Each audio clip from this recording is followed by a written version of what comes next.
बाज की कहानी। पूरी दुनिया में पक्षियों की 10,000 से भी ज्यादा प्रजातियां पाई जाती हैं। सभी के वही दो पंजे, दो पंख और एक गर्दन होती है। लेकिन इन्हीं में से एक ऐसा पक्षी है जिसकी एक अलग ही पहचान है, जो आसमान का सीना चीर के हजारों मीटर ऊपर 120 किलोमीटर पर आवर की रफ्तार से उड़ता है, जो खुद के कई गुना अधिक वजन के शिकार को भी अपने पंजे पे दबोच कर उड़ जाता है। और इसीलिए उसे पक्षियों का राजा कहा जाता है, जिसे हम बाज के नाम से जानते हैं। और एक बाज इतना ऊंचा मुकाम हासिल करता है अपनी ट्रेनिंग और अपने पुनर्जन्म की वजह से। अगर आप भी इस दुनिया में एक मुकाम हासिल करना चाहते हैं तो एक बाज को बाज बनने का पूरा सफर आपको जानना बहुत जरूरी है, कि 25 से 30 की उम्र तक जाने के बाद भी लोगों को रिस्क लेने से डर लगता है। लेकिन एक बाज की जीवन की शुरुआत ही रिस्क से होती है। जिस उम्र में बाकी पक्षियों के बच्चे सिर्फ चीं चीं करना सीखते हैं, उस उम्र में एक मादा बाज अपने बच्चों को पंजे में दबोचकर हजारों मीटर आसमान की ऊंचाइयों में उड़ जाती है, उसे ये बताने के लिए कि तेरा जन्म आसमान का सीना चीर के सबसे ऊपर उड़ने के लिए हुआ है। तेरा जन्म पक्षियों का बादशाह बनने के लिए हुआ है। जमीन से हजारों मीटर ऊपर ले जाकर मादा बाज अपने पंजों से उसे छोड़ देती है, और यहीं से शुरू होती है उसकी हाई रिस्क ट्रेनिंग। वो चूजा जमीन की तरफ तेजी से गिरने लगता है, थोड़ा नीचे आता है तो उसके पंख खुलने लगते हैं। नीचे आते आते वो अपने पंख फड़फड़ाने लगता है। लेकिन वो अभी तक उड़ना नहीं सीखा है। वो जमीन से कुछ ही ऊपर होता है, ऐसा लगता है कि कुछ ही सेकंड में उसका जीवन समाप्त हो जाएगा। लेकिन अचानक एक पंजा उसे अपनी गिरफ्त में लेता है और वापस आसमान में उड़ जाता है। वो पंजा होता है उसकी माँ का, जो उसके पीछे उड़ रही थी। उसकी ये ट्रेनिंग तब तक चलती रहती है जब तक वो उड़ना नहीं सीख जाता।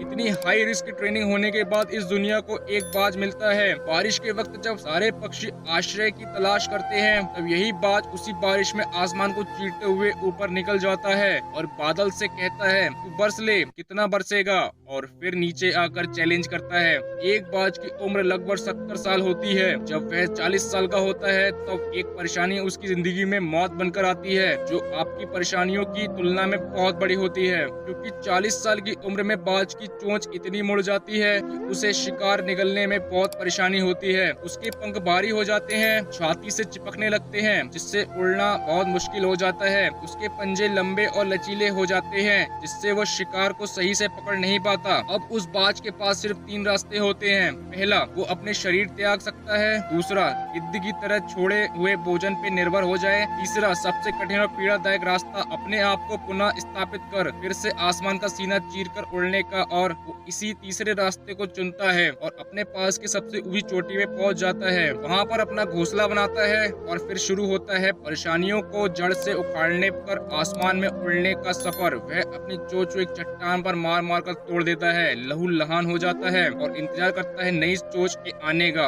उसके बाद अपनी नई चोंच से अपने पंजों को काट देता है, फिर इंतजार करता है नए पंजों के उग आने का। उसके बाद वह अपने एक एक पंख को अपने शरीर से अलग करता है और फिर इंतजार करता है नए पंख उग आने का। और इस प्रक्रिया में उसे समय लगता है पूरे 5 महीने का। इन 5 महीनों की कड़ी तपस्या से एक बाज का पुनः जन्म होता है। वो फिर से तैयार हो जाता है आसमान का सीना चीर कर उड़ने के लिए। जो 3 रास्ते बाज के पास थे, वही 3 रास्ते आपके पास होते हैं। लेकिन कुछ लोग पहले रास्ते को चुनते हैं और परेशानियों के तले दबकर सुसाइड कर लेते हैं। ज्यादातर लोग दूसरे रास्ते को चुनते हैं। वो परेशानियों का बोझ पड़ते ही अपने लक्ष्य को छोड़कर एक नॉर्मल लाइफ जीने लगते हैं। और कुछ वो लोग भी होते हैं जो इन परेशानियों को लात मारकर अपनी मेहनत के दम पर बाज की तरह आसमान की बुलंदियों को छूते हैं। दोस्तों, बाज की ट्रेनिंग हमें बहुत बड़ी सीख देती है कि अगर रिस्क लेना पड़े तो लो।